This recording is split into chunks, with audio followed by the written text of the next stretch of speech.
Hello everyone, welcome back to my channel. চলে আসলাম একটা নতুন ব্লগ নিয়ে। আজকে আছি জগদ্ধাত্রী পুজোর ঠাকুর দেখতে।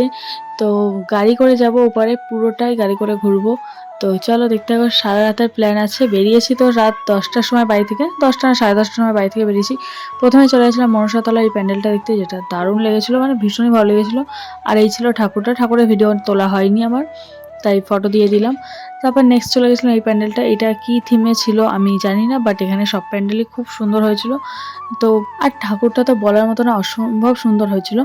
তো চলো পুরো ভিডিওটা দেখতে থাকো। আর এখানে লাইটিংটাও দারুণ ছিল। তো কিছু কিছু, আর এটা ছিল হচ্ছে আদিমা। আদিমা মানে অনেক পুরনো, এই পুজোটা হয়ে আসছে অনেক পুরনো। তো সেটা দেখে চলে গেছিলাম আরেকটা প্যান্ডেল দেখতে। রাস্তায় লাইটিংগুলো ভীষণ ভালো ছিল। আর এখানে আমি সব কটা থিমের নাম যেহেতু বলতে পারবো না, মানে অতটা বুঝতে পারিনি, যেগুলো বুঝতে পেরেছি সেগুলো বলবো। আর যেগুলো বুঝতে পারিনি সেগুলো তোমরা আশা করি প্যান্ডেল দেখে বুঝে নেবে, বা যা যা দেখেছো ঠাকুর ওখানে গিয়ে তারা তো বুঝতেই পারবে। তো পুরো ভিডিওটা দেখতে থাকো তোমরা। আর শেষে অনেক অনেক সুন্দর সুন্দর ঠাকুর আছে, আর প্যান্ডেলও দারুণ দারুণ আছে। তো এই প্যান্ডেলটা ছিল একটা পুরনো বাড়ি মতো, মানে রাজবাড়ি টাইপস ছিল। ভেতরটাও দারুণ সুন্দর করেছিল, পুরো মনেই হচ্ছে না যে এটা প্যান্ডেল মতো সত্যিকারের বাড়ি। আর এখানে এই ঠাকুরটা খুব সুন্দর হয়েছিল।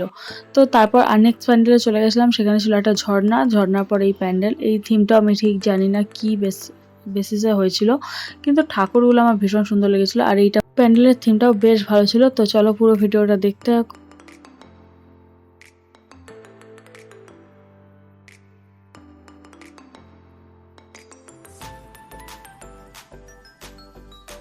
প্যান্ডেলের ভেতরে লাইটিংগুলো কিন্তু দারুণ ছিল, আর ঠাকুরের স্টাইলটাও একটু অন্যরকম ছিল।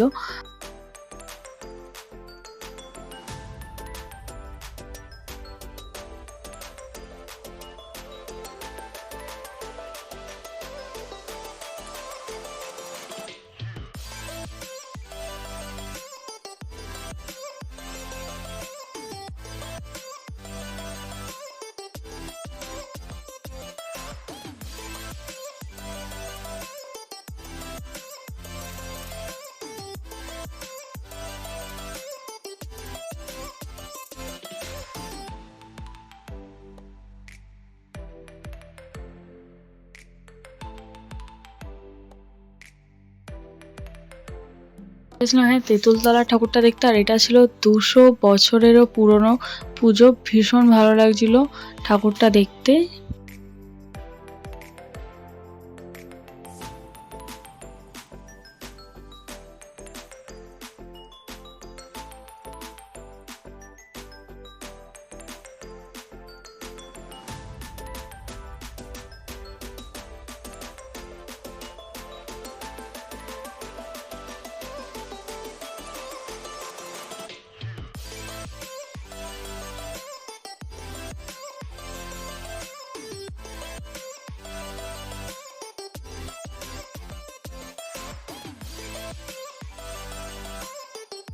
তখন বাজে প্রায় রাত 2টোর কাছাকাছি। আর সেই সময় এত জ্যাম পড়েছিল, এখানে এত জ্যামের মধ্যে আটকে ছিলাম যে মানে কি বলবো, মানে এখানেই পুরো 1 ঘন্টা লেগে গেছিলো, আমাদের টাইম ওয়েস্ট হয়ে গেছিলো।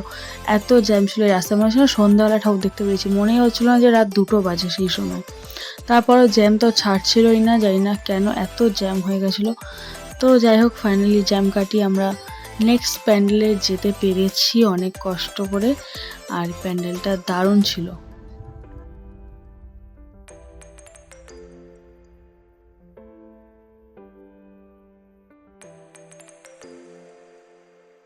এখন বাজে রাত 3টে। আর ফাইনালি আমাদের খাবার একটা দোকান পেয়েছি, আর সেখানে বিরিয়ানি ছিল। তো আমাদের খুব খিদে পেয়ে গেছিলো, আর ইচ্ছা ছিল বিরিয়ানি খাওয়ার, সেটাই নিয়ে নিয়েছিলাম। তো খাওয়ার পর চলে গেছিলাম এই ঠাকুরটা দেখতে। এই প্যান্ডেলটা যতটা সুন্দর ছিল তার থেকেও বেশি ভালো লেগেছিলো আমার ঠাকুরটা। তো তারপর গেছিলাম এখানে স্ট্যান্ডের দিকে। আর এখানে দেখছো কত বেলুনওয়ালা রাত্রেবেলা রেখে শুয়ে আছে। তো তারপর একটা নিয়ে নিয়েছি আইসক্রিম। তো শুধু কর্নেটো খেয়ে আমার মন ভরেনি, তাই আমার ফেভারিট আইসক্রিম আমার খেতেই হবে, সেটাই খেয়ে নিয়েছিলাম এখানে, অরুণ আইসক্রিম। আর এই ফ্লেভারটা আমার সবচেয়ে বেশি পছন্দের। তো তারপর চলে গেছিলাম কর্নমানিকা কারোপতির সেটে। তো এটাই থিম ছিল আজকের। এটা আমার ভীষণ ভালো লেগেছে পার্সোনালি। লোক ভিড়ও হয়েছিল, আর পুরো আসল সেটের মতোই লাগছিল খানিকটা। मैं अमिताभ बच्चन और ये है जानदार धनदार शानदार कौन बनेगा करोड़पति। তারপর ওখান থেকে বেরিয়ে চলে গেছিলাম জ্যোতির মোড়ে তেমাথার রানীমা দেখতে। তো এখানে প্যান্ডেলটা মানে প্রত্যেকবার নর্মালি হয়, তবে এবার যেন বেশি সুন্দর লাগছে। প্যান্ডেলটা খুব সুন্দর হয়েছে আর মারাত্মক ভিড় ছিল সামনে, মানে খুবই ভিড় ছিল, খুবই। তো লাইটিংটাও খুব সুন্দর হয়েছিল আর ঠাকুরটা তো অসাধারণ, মানে এই ঠাকুরটা আমার সবচেয়ে বেশি প্রিয় ঠাকুর। প্রত্যেক বছর সেম হয়, তাও পরেও ভালো লাগে। তারপর চলে এসেছিলাম ঘাটে, প্রায় তখন 5:30 বাজতে যায়, পুরো ভোরবেলা হয়েই গেছে। ফার্স্ট নৌকাটা আমরা ছেড়ে দিয়েছিলাম, তার কারণ ফার্স্ট নৌকাটা এত পরিমাণে ভিড় ছিল, মনে হচ্ছিল যেন ডুবেই যাবে।